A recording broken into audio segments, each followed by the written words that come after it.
The other thing that I want to share with you that I thought was really quite positive, it came from a rally in California, in LA, I believe, and a council member from LA. Her name is, and I'm probably messing this up, but it's Eunices Hernandez, and she spoke at this rally. That's her there. And she said some incredible things. She said some absolutely incredible things.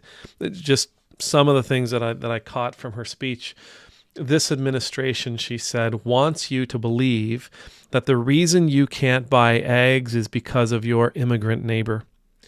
They want you to blame trans folks for your troubles, blame unhoused people for the housing crisis, blame anyone but the people actually profiting from our pain. We know who's hoarding the wealth. We know who's raising the rents. It's not the single mom. It's not the undocumented worker. It's not the drag queen. It's not the refugee or the person sleeping in their car. It's greedy billionaires and corporations, she would go on to say. Now, we've all heard these sorts of words before. Right? We've all heard that. We've seen the memes. We've seen the old newspapers, the old newspaper cartoons, political cartoons, where it showed the greedy sort of pitting these other two impoverished people against one another. Oh, you better be careful of him. He's about to steal the last cookie. Meanwhile, the billionaire has a stack of cookies in front of them. We've seen this. We've heard this. This isn't new to us. But we do still find ourselves fighting against the enemy that we are instructed to fight against. Now, for you and I, we're probably not pointing our finger at the single mother or the drag queen or the trans person.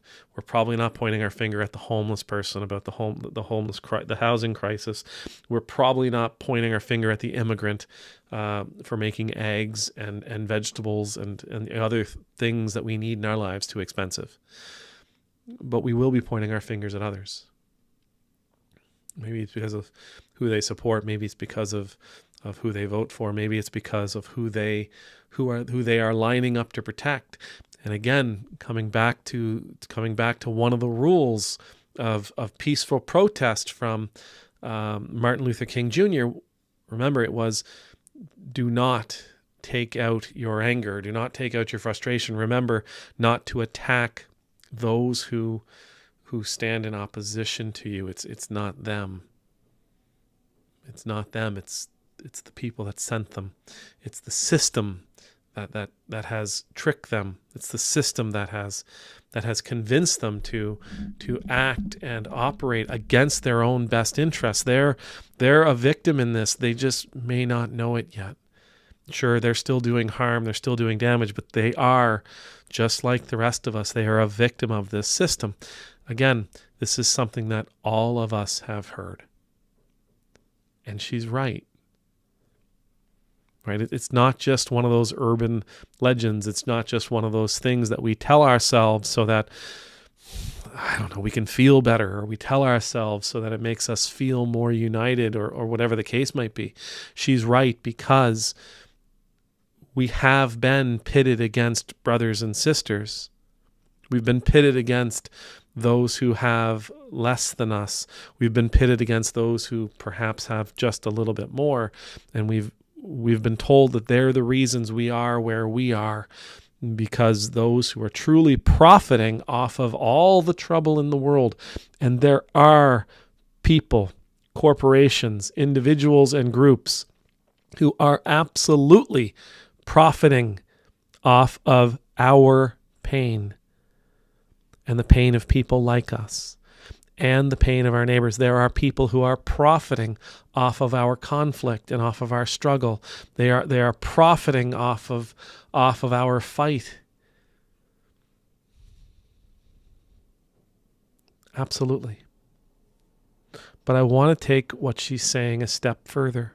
And I want to offer you not only have we been pitted against a mythical enemy. Not only have we been pitted against someone that we should not be taking the fight to, I would even go so far as to say maybe we're fighting for the wrong thing. Maybe we're fighting for the wrong reward.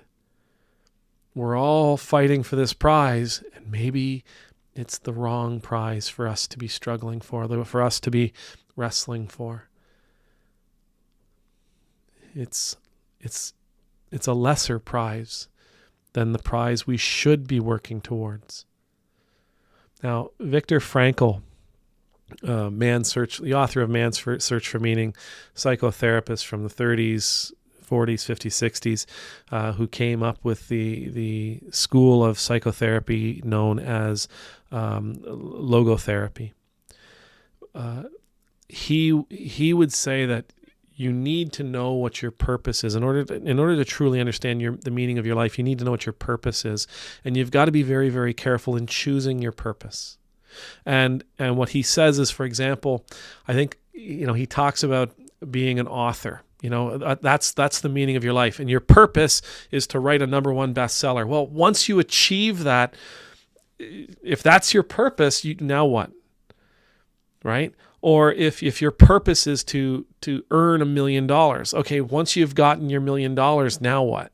Like, you've achieved it. Those aren't good purposes. Our purpose should be something that will help us achieve a whole bunch of other things, but our purpose should be something more integral to who we are. So if you were to say, it's not about selling 1 million copies. I want to write. I just want to write. I want to be a writer. I want to inform the world, and I want to share my values with the world through my stories. That's a great purpose, right? That is a great purpose in life.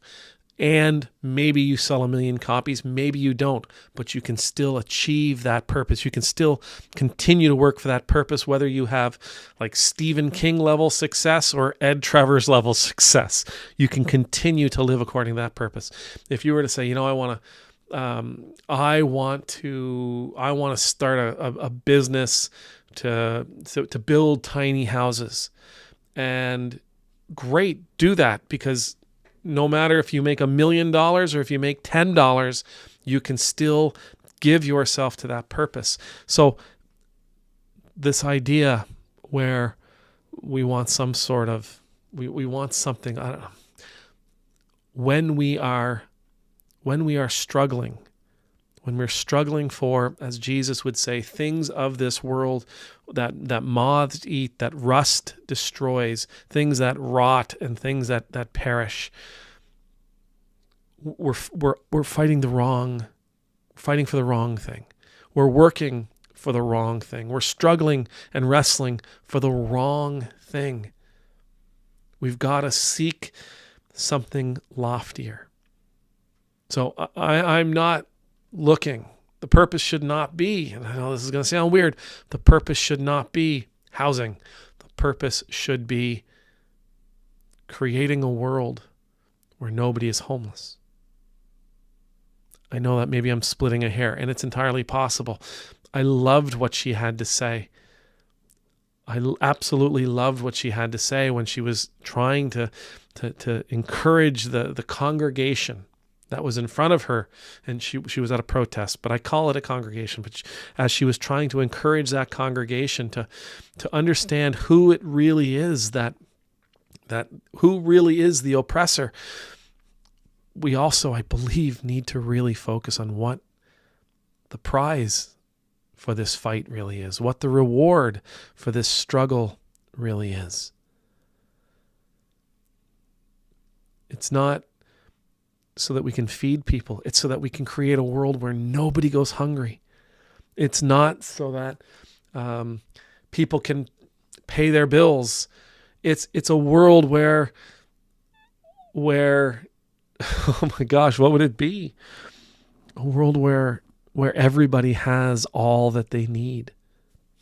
This to me is something that we should be considering. Not only should we be considering who is truly oppressing us and who is truly standing against us, but we should be asking, what is it that we're actually struggling for?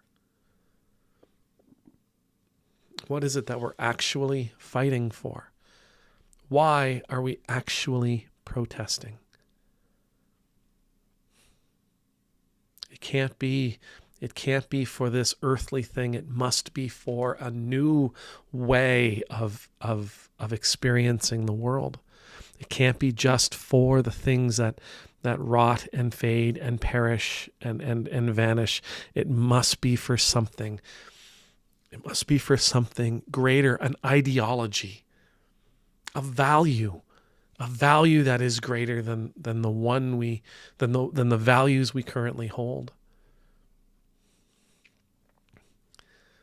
If I check out Councilperson Hernandez. She's brilliant, and I will say that the world is fortunate to have her voice sharing her passion and her dreams. We should be praying for more leaders like Miss Hernandez to stand up, to encourage us to stand beside them. Amen.